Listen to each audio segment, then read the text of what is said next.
Ethereum looks like it's making a more definitive charge up above its all-time high horizontal that it made back in May. Bitcoin's not far behind, but there are going to be multiple points where you're going to likely get scared out of your trades if you are not able to anticipate many pullbacks down throughout the way, throughout this bullish November. So in this video, the reason why you should watch all the way to the end is you're going to know what to look out for to a better degree, so you're not scared out of perfectly good trades. Let's dive in. All right, so what we're looking at here is Ethereum on the daily chart. So first off, you can see here that the last time Ethereum made a break above, just like how Bitcoin did, but 9 days earlier, you had one daily candle closure above this blue line, which is the previous all-time high horizontal that it set back in May on that wick high on the daily. A lot of times wick highs, when it forms lows or highs, it becomes a pretty big support resistance type of area.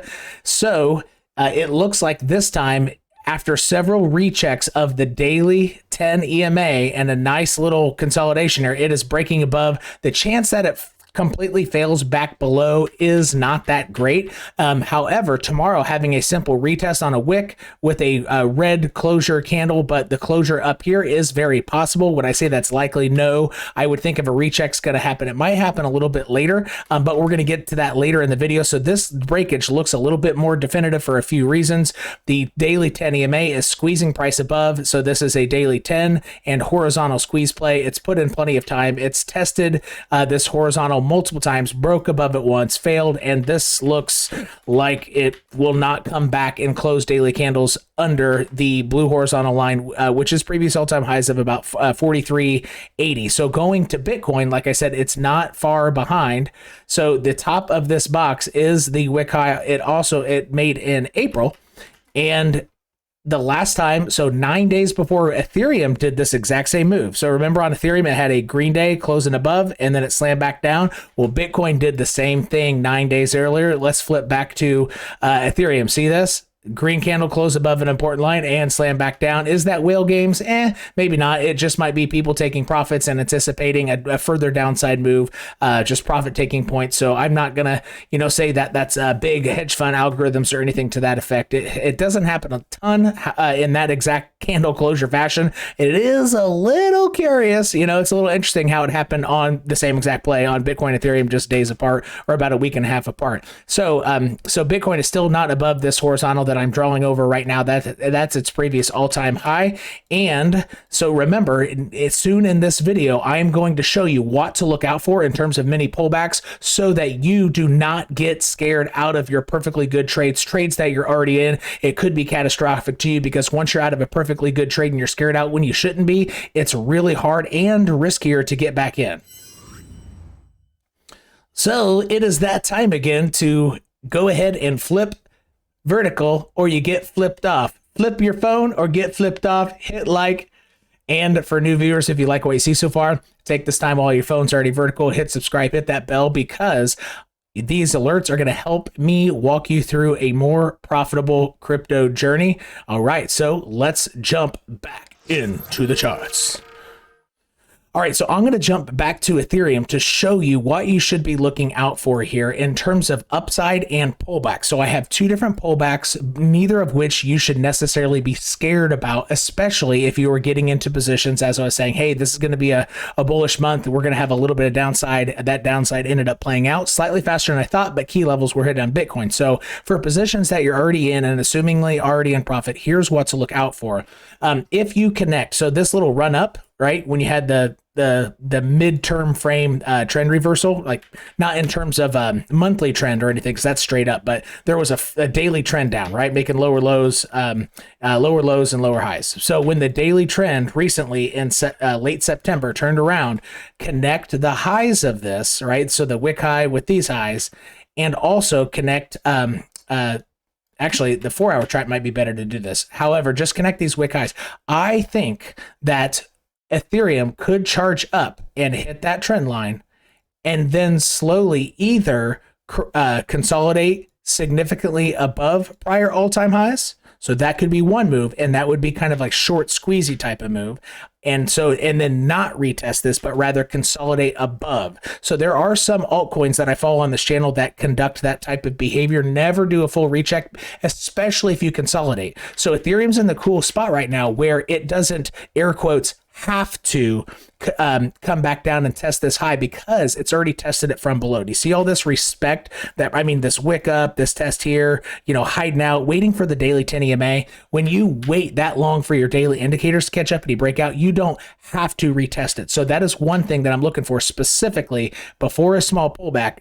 This trend line hit that connects the recent daily uptrend, right, with the wick highs and the candle body highs. So just look at my chart here and draw that line on your chart. I'm serious. That is probably the target before some type of pullback and consolidation. That's one scenario.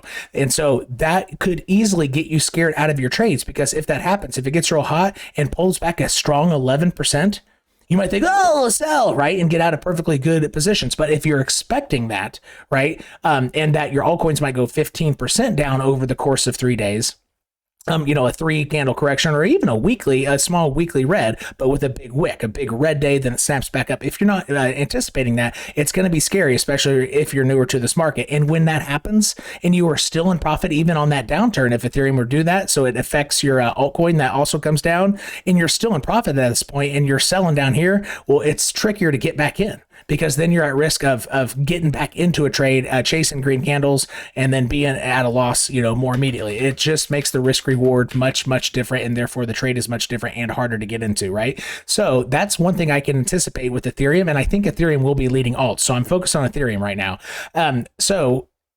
However, once it does this, what could end up happening is it does slam back down nice and hard to this prior all-time high to check it. I think that might be second most probable, because what that will do is this: you'll do a mini short squeeze, get longs out of their trade, so essentially liquidate both shorts and longs, because this is this is enough to liquidate over leveraged people. 20% to the upside and, you know, roughly 20% to the downside. That is more than enough to liquidate, you know, folks getting in late to the party or who are shorting now. So I can anticipate that as a second move. Now, if that were to happen, yes, your altcoins that you're holding could come back down to your entry that you made, you know, before today's candle busting out. However, I would assume that those altcoins, so that might be a time to perhaps set your stops right at break even. And if that does happen, re-enter once Ethereum gets confident again. That could be a way to play that there,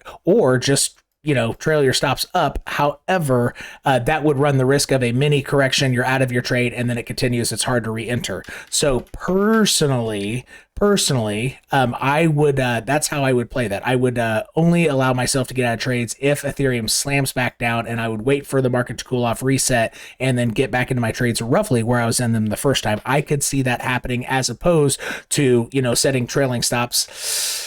I think that puts you at too much risk to lose to the upside as well. However, that is just my suggestion. This is for Pokemon card training only, and this is not about financial advice, and I'm not a financial advisor. So that's what I'm seeing specifically for Ethereum. However, what you can look for on Bitcoin is this. I would suspect that those pullbacks, if they're more lenient, as long as the price of Bitcoin is above the daily 21 EMA. And if you don't know how to set that up, and if you don't know what that means, you need to stop what you're doing right now, even this video, and go to my playlist that says library, and look at the thumbnail that says how TF does he set up his chart. You need to stop what you're doing right now and go look at that. All right, so back to Bitcoin after I'm forcibly making new viewers learn how to set up a chart. But it's very important, because this daily 21, if I can take off the 10, is a very, very good bounce point for bullish moves. However, let's say price really zooms up. Okay, and this yellow line, which I should probably make yellow if I want it. So that's the daily 21. Now assume that price goes up a little too fast and has to come back down to it. That could be still a big correction. You know, it could look big. A 10% move on Bitcoin means a 20% move down on your altcoins. But if you're still in profit at that point, right, there would be no reason to be scared out of that trade. if Bitcoin is closing candles above the daily 21. And sometimes what happens is it wicks below, closes just below, and the next day fires back off and it keeps moving. So Ethereum, those trend lines that I talked about, and a recheck of the prior all-time high is specifically what you'd want to be looking for. I gave you 2 ways on how to play that. And on Bitcoin, the way I think this would end up moving, because the posturing is slightly different, is I would just keep my eye on the daily 21. And if it gets really hot real fast, I would expect and anticipate a pullback to the daily 21 that might only wick there and close up high, up here. However, I would not allow that to get scared out of my trades that I entered back here during the time where I was saying, hey, this would be a good opportunity to seize, because this might be the last dip before the finale of the potential finale of the bull run. And so if you're taking advantage of that, that's what I would look at on these 2 assets, both which would greatly affect your altcoin performance and could easily scare you out when you have no business being scared out. All right, everybody, if you liked what you saw, hit the thumbs up button before you leave. And what's going to help me out anymore, leave a comment in the section, even if it's emoji poop, LOL, you suck. New viewers, these 2 videos popping up could drastically change the outlook of the level of profitability that you have during your crypto journey. And for new viewers, if you hit both subscribe and that bell to get alerts, I will help walk you through a more profitable crypto journey the rest of this bull run. And y'all just got Timified.